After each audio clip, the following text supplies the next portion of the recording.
Praise lord. ప్రభువైన యేసు నామములో అందరికీ వందనములు. ఇది దేవుని వాక్యముల నుంచి సామెతల గ్రంథం 16వ అధ్యాయము 3వ వచనం. నీ పనుల భారము యెహోవా మీద నుంచుము, అప్పుడు నీ ఉద్దేశములు సఫలమగును.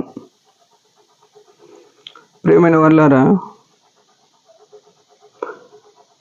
యేసుక్రీస్తు ప్రభు రక్తంతో కడగబడిన మనము, సంఘంలో నాటబడిన మనము, ఆయన వాక్యం చేత నడిపింపబడుతూ పోషింపబడుతున్న మనము ఈ యొక్క విషయాన్ని మనం మర్చిపోయినట్టుగా కనబడుతుంది.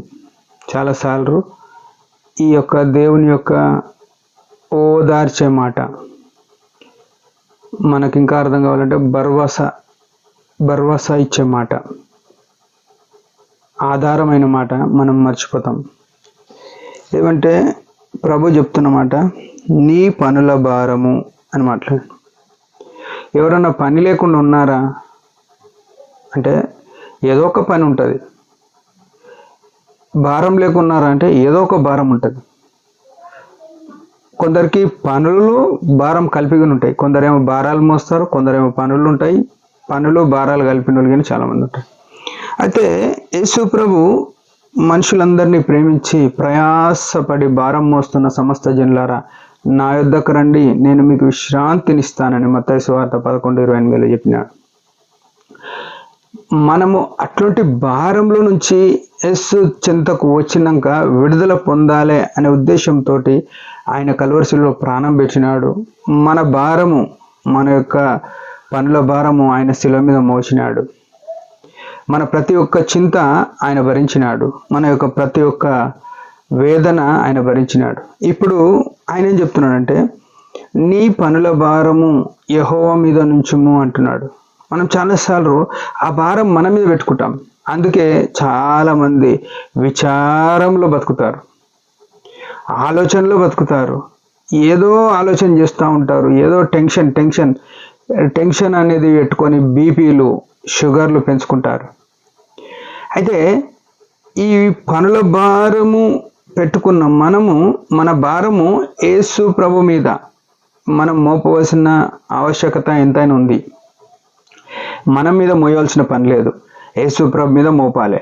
మోపడమే కాదు, మనం ఏం చేస్తామంటే ఒక్కొక్క మనిషి మీద అసూయ, పగ, ద్వేషము ఇవి పెట్టుకొని అవి మనకు భారాలుగా ఉంటాయి. ఇది చాలా ప్రమాదకరమైనది. ఈ పనుల భారము కంటే కూడా ఎక్కువగా భారమైన విషయం ఏంటి అంటే, అది విశ్వాసికి ఉండకూడని ప్రప్రదమైన లక్షణం. కానీ దౌర్భాగ్యకరమైన పరిస్థితి, దురదృష్టం ఏంటంటే అది విశ్వాసులు కలిగి ఉన్నారు. ఏంటంటే ఒకరి మీద పగ ఉంటుంది, ఒకరి మీద ద్వేషం ఉంటుంది, ఒకరి మీద అసూయ ఉంటుంది, ఒకరి మీద కలహం ఉంటుంది.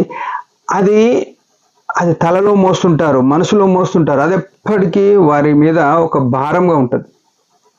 ఇది గమనించి మనము ఈ పనుల భారం యెహోవా మీద మోపినట్టే యేసుక్రీస్తు ప్రభు వలన విమోచింపబడిన మనము, యేసు ప్రభు ఎవరి మీద పగ లేదు, ద్వేషం లేదు, అసూయ లేదు, ఆయనకి ఎవరి మీద ఎలాంటిది లేదు. కానీ ఉన్నాయి ఏంటంటే ప్రేమ, కనికరము, జాలి, దీర్ఘశాంతము, వాత్సల్యత, ఇలాంటివి ఉన్నాయి.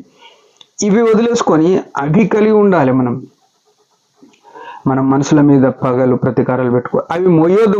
ఎవరిని మొయ్యొద్దు, మనం వదిలేసుకోవాలి. ఎవరిని మొయ్యొద్దు. యేసు ప్రభు దగ్గర తీసుకుపోవాలి. వాళ్ళు నీ పక్షమున అన్యాయం చేసిన యేసు ప్రభుకి చెప్పు. ఆయన న్యాయవంతుడు, మన పక్షమున ఉత్తరవాది ఆయన ఉన్నాడు. తండ్రి కుడిపార్శ్వం నుండి మన కొరకు విజ్ఞాపనకర్తగా ఉన్నాడు. ఆ గొప్ప కర్తను వదిలేసి మనం మోస్తుంటాం. అది మనకు చాలా కష్టం తీసుకొస్తుంది. అంతేగాక అప్పుడు మన ఉద్దేశములు సఫలమగును. మనం ఏవేవి అనుకుంటామో అవన్నీ ఫుల్ఫిల్ కావాలంటే, సఫలం కావాలంటే యేసుక్రీస్తు ప్రభు మీద తప్ప ఇంకొకరి మీద మోపడం వల్ల ప్రయోజనం లేదు. అవమానమే, తిరస్కారమే. కానీ యేసు ప్రభు మీద మోపితే అన్నీ పోతాయి. అట్లా మనం ఆయన మీద మోపి యథార్థంగా నెమ్మదిగా జీవిద్దాం. దేవుడి మాట దీవించిన యొక్క చిన్న ప్రార్థన. పరమ తండ్రి, యేసు ప్రభు నామమును బట్టి వందనాలు.